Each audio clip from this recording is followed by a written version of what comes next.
Assalamualaikum warahmatullahi wabarakatuh.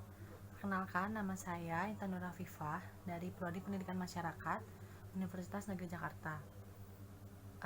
Video ini bermaksud untuk memenuhi tugas UAS pengembangan media pembelajaran.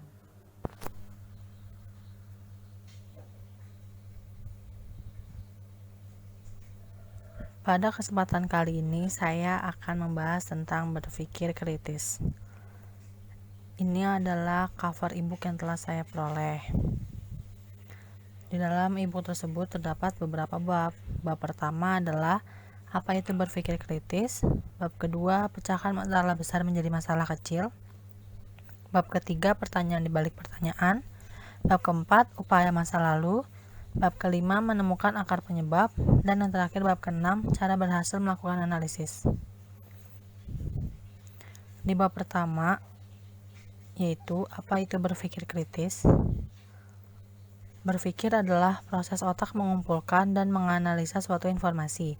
Cara berpikir setiap orang berbeda-beda, tidak ada yang benar-benar sama. Cara berpikir seseorang dapat dilihat dari sudut pandangnya yang berbeda.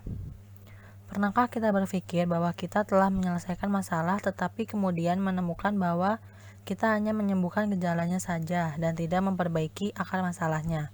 Nah, hal ini terjadi karena kita belum berpikir secara kritis. Di dalam kehidupan sehari-hari, pastinya akan dihadapkan pada suatu permasalahan, pilihan, kesimpulan, dan lain sebagainya. Di dalam hal tersebut, sangat diperlukan memikirkan secara matang tentang keputusan yang akan diambil. Kita harus berpikir secara kritis agar tidak mengambil keputusan yang salah, keliru, maupun merugikan.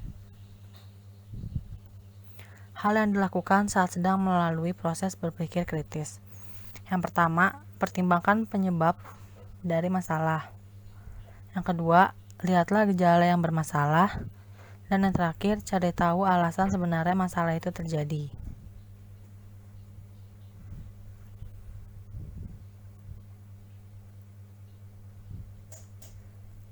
Yang bab kedua, yaitu pecahkan masalah besar menjadi masalah kecil.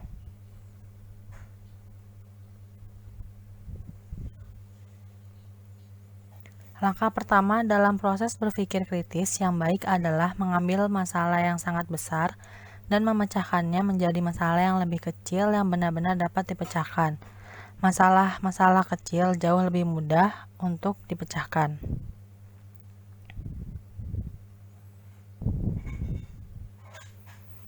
Salah satu alat berpikir kritis dan pemecahan masalah yang paling favorit adalah pernyataan masalah yang baik. Pernyataan masalah menentukan titik akhir. Tanpa pernyataan masalah akan menghabiskan banyak waktu yang terbuang, pekerjaan yang sia-sia, dan memiliki revisi berlebihan karena rekomendasi tidak akan masuk akal.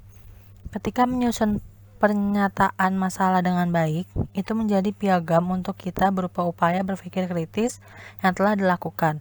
Saat menyusun pernyataan masalah, kalian harus menjelaskan kendala yang akan dihadapi.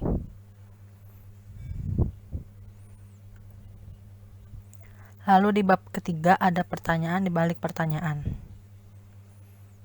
Ketika memulai upaya dalam berpikir kritis, membuat saya mendorong untuk mengajukan pertanyaan di balik pertanyaan. Dengan memahami pertanyaan yang sesungguhnya, maka kita dapat menghindari penyelesaian gejala. Sebagai gantinya, akan datang rekomendasi dan menjadi sesuatu yang membuat mereka bersemangat.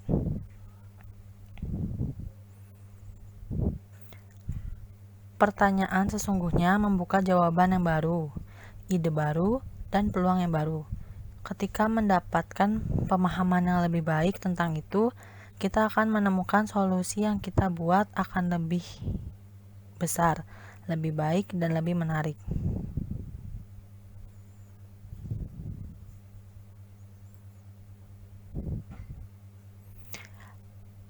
Bab keempat, upaya masa lalu. Elemen lain dari pemikiran kritis yang digunakan untuk mendefinisikan masalah adalah mempertimbangkan upaya masa lalu. Dengan belajar dari pengalaman, maka akan mencegahnya dari usaha yang sia-sia. Kita dapat mengidentifikasi dan menghindari perangkap sebelumnya. Satu alat berpikir kritis lainnya yang digunakan untuk mendefinisikan masalah Anda adalah melihat masalah melalui lensa baru. Dengan melihat masalah melalui lensa yang berbeda, kita dapat berpikir kritis tentang sudut pandang yang berbeda, konteks yang berbeda, dan realitas yang berbeda. Dengan melakukan itu, kami membuka peluang baru untuk menyelesaikan masalah.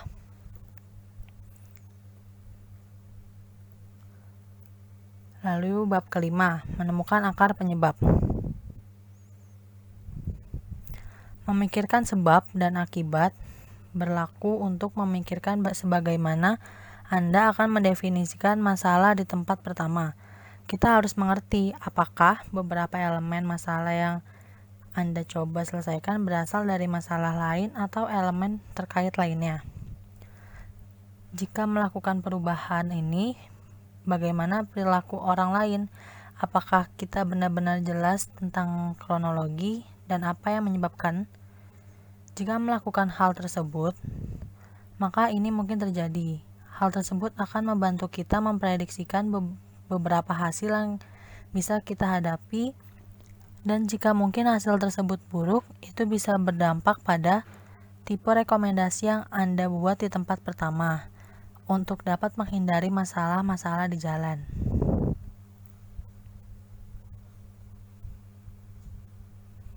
Dan yang terakhir, bab ke-6, cara berhasil melakukan analisis.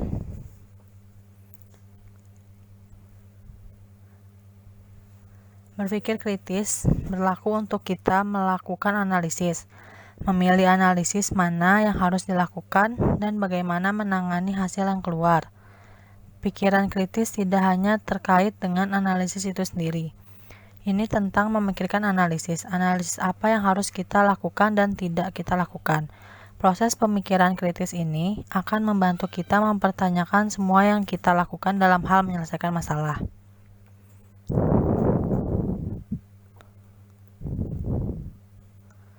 Saat kita mencoba menyelesaikan masalah, mendapatkan jawaban tidak cukup baik. Pikirkan secara kritis tentang hasil analisis dan apa yang akan kembali sejauh rekomendasi.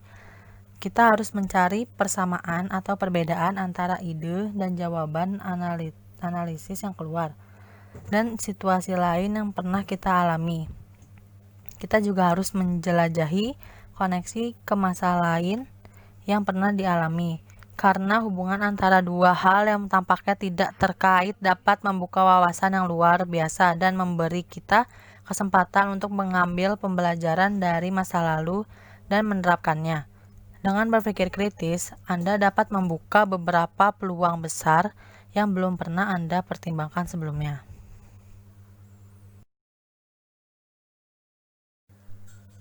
Itu adalah sedikit pemaparan mengenai berpikir kritis. Kurang lebihnya mohon maaf. Wassalamualaikum warahmatullahi wabarakatuh.